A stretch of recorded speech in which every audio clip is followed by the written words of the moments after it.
Thank you. Thanks so much. It's hot. It is Isn't hot. it? It is. Sir, May I start? Conrad's Gateway Pundit. What are your thoughts on potential temporary passes for illegal alien farm workers, hotel workers? I mean, is there a plan to go after them later? I'm not going to get ahead of the president on that. I know they're discussing that. I'm part of those discussions, but I'm not going to get ahead of the president. We'll see what they come up with. Mr. Homan, last week ICE arrested 11 Iranians passed through border during Biden administration. One of them was a sniper for the Iranian army. The other one was, while he was arrested, he had firearms on him. Given the fact that the Iranian American community are feeling threatened by the regime from Iran, can you confirm that there will be further crackdown on illegal Iranians who've passed the border during Biden administration? Well, so far there's over 200 arrests of Iranian nationals. And again, you know, President Trump committed from day one, the priority is going to be public safety threats and national security threats. So we've been on this since January 20th. We didn't wait for the Iran conflict to happen. We've been working this, but we put our foot on the gas after what happened in Iran a couple weeks ago. We're going to identify the national security threats. It's just not ICE, it's FBI, it's the Department of Justice and the intelligence community. We're focusing on national security threats, not just Iranians and others, and that's exactly what we're doing. We're keeping President Trump's promise. That's what we were prioritizing. There's widespread fear among... If you're in the country legally, you should be concerned. It's not okay to be in the country illegally. If you're a national security threat, you should be worried. We're looking for you. But there's widespread fear among Iranian Americans that some sleeper cells have moved into the United States during the Biden administration. What do you know about these so-called sleeper cells? All Americans should be concerned about sleeper cells. Look, under the Biden administration, you open the border. We got over 2 million known gotaways. That's not a guess. Over 2 million people we know, based on video, drone traffic, sensor traffic, cross the border. They paid more to get away. We know who they are, where they came from, where they are now, why they're here, right? So why did 2 million people pay more to get away? You pay the cartel amount of money to get to the border, turn yourself in a green uniform, right? Or you pay more to get to New York, Chicago, and not be arrested. Why? Why didn't they pay less to get a free airline ticket to the city of their choice, a free hotel room, 3 meals a day, free medical care, and work authorization in a few months? Why did 2 million people not take advantage of the free giveaway program and pay more to get away? So are you saying that Because they didn't want to be vetted, they didn't want to be fingerprinted. They could be the ones that are trafficking in fentanyl, they could be ones trafficking women and children, and they could be national security threats. I said from day one, the Biden administration, I said for 4 years while he was president, when they opened the border up, they created the biggest national security vulnerability we've ever seen. And that's just a fact, and we're seeing it play out. Lastly, there's a fatwa issued by 2 of the Iranian ayatollahs against President Trump, citing that if he attacks the supreme leader of Iran, it would be halal for Shiite followers to kill him, to assassinate him. Are you aware of that fatwa, and what's your response to it? Look, it's a little out of my lane, but we got the strongest president in history of this country in office right now. So I don't think that worked out very well for him.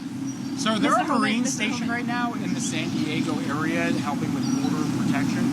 If encounters have dropped as dramatically as we know that we've seen the numbers drop, why is it necessary for a Marine presence to be there near the San Diego border? Because it's a national security issue right now. I think we all recognize the national security temperature right now is at a high level. We're going to take every opportunity we can to secure that border and make sure we don't do what Biden administration did and let the gotaways. Let me give you, for example, having those resources on the border right now, on an average day under Biden administration, we had 1,800 gotaways that we knew of, that we counted in 1,800. You know what they were today? 18. So we got that border locked down. So then why is it necessary for the Marine presence to be there in addition to the regular border? So there's less gotaways. The more resources we have, the more people we stop from coming in the country. Especially right now during national security, the vulnerability we have right now with Iran and other countries, I'd rather have too many resources than not enough. Because once you make that mistake, there's no going back.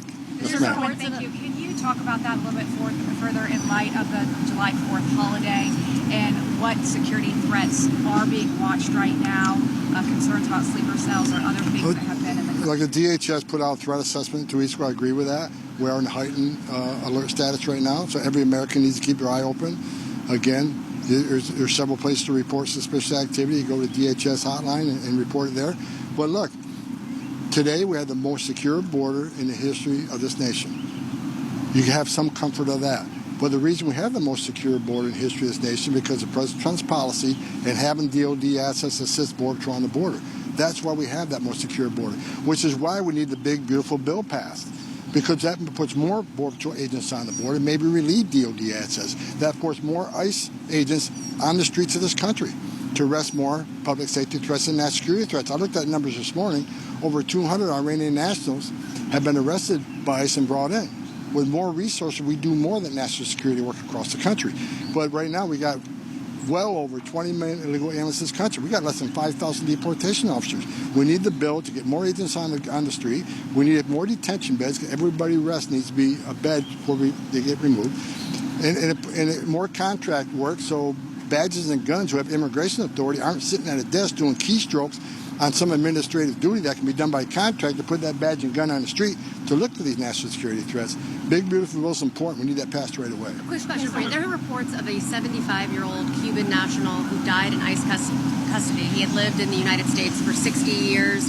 He was being held in ICE detention in Florida. Is there anything you can tell us about that? There's still not a lot of information, how he died. I'm unaware of that. I'm not aware of that. I mean, people die in ICE custody. People die in county jails. People die in state prisons. I mean, if you look at, when I was ICE director and we drilled down that, the question should be how many lives does ICE save? Because when they go in detention, we find many with diseases and stuff that we deal with right away to prevent that. So I'm not aware of that specific case, but I'll say this. People can argue with me all they want, but the facts are the facts. I think that politicians in New Jersey found this out, that we have the highest detention standards in the industry. I'll compare an ICE detention facility against any state prison, against any federal facility. I'll go head to head with any of them. You go to ICE.gov and look at our detention standards. It's the highest detention standards in the industry at a very expensive cost to the taxpayers.